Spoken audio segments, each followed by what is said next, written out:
বলতে বলতে প্রথম বল ক্যাচ উঠেছিল, মিস ফিল্ডিং হয়েছিল দেখতে পাচ্ছি। ব্যাট পর দুটি ডট বল, এবারে কি যুগ তৈরি হয়েছিল, এবারে অন্তর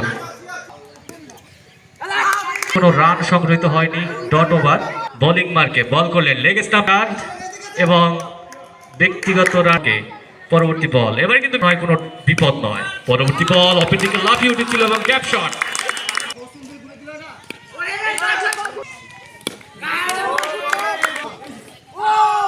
একটা সাউন্ডকে বল করলেন, এবার সাথে দলীয় রান সংখ্যা আরো এক বৃদ্ধি পেল। 2 ওভারের খেলার শেষে দলীয় রান এবার সমাজ কর্তৃক আয়োজিত কিন্তু 16 চমৎকার ভাবে এবাদুল মিস ফিল্ডিং এবং সেই সুবাদের 4 রান পরবর্তীতে ঘুরিয়েছেন, কিন্তু রান পাবেন না সরাসরি ফিল্ডার রাকিবের হাতে। পরবর্তী করলেন অন্তর উইকেটটি পেয়েছেন। এবারে কিন্তু কিছুটা পরবর্তী বল হৃদয় করলেন সরাসরি বোলার্স কর্তৃক দলে আরো একটি রান বাড়ল 26 এক উইকেটের বিনিময়ে। স্ট্রাইকিং এন্ডে আসছেন রাকিব, বল করলেন অফ স্টাম্পের বাইরে। পরবর্তী বল এবারে কিন্তু অপেক্ষে 10 ওভার শেষ 5ম ওভার খেলে গিয়ে এবারে কিন্তু পরবর্তী বল রাকিব মিডল স্টাম্পে বল তুলে দিলেন হৃদয়ের হাতে। হৃদয় থেকে ব্যাটিং প্রস্তুত তামিম। পরবর্তী বল এবার এগিয়ে গিয়ে শট করলেন, এবারে কিন্তু কোনো রান নয়, ডট বল। এবারে কিন্তু তামিমের ব্যাট থেকে তামিম। পরবর্তী বল অফ স্টাম্পের বাইরে। খেলা পরিচালনা করছেন একজন হলেন চমৎকার ভাবে সুযোগ দিচ্ছেন না, এবারে কিন্তু তামিম পেলাম তামিম।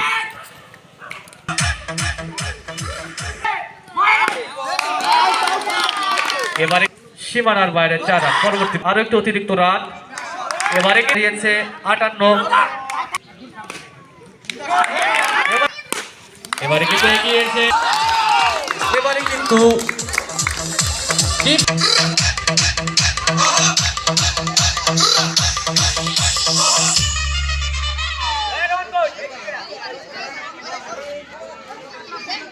নবম ওভারের খেলা শুরু হতে যাচ্ছে। বোলিং এ আসছেন গ্লাভসে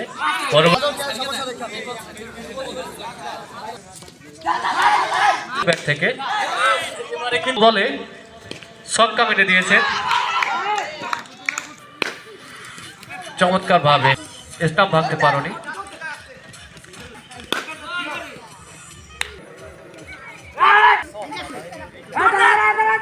ওভার নিয়ামতের হাতে বল তুলে দেওয়া হয়েছে, এবারে কিন্তু লেগের দিকে রিজওয়ান খান ফ্রম পাকিস্তান আমরা দেখতে পাচ্ছি ক্রিজে প্রবেশ করেছেন।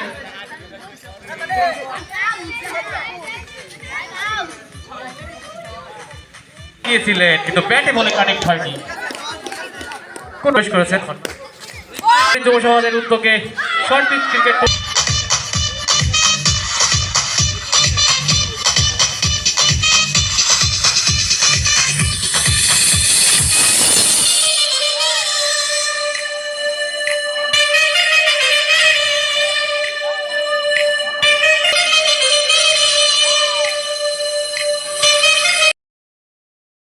আমি মাইক্রোফোনে আপনাদের সাথে আছি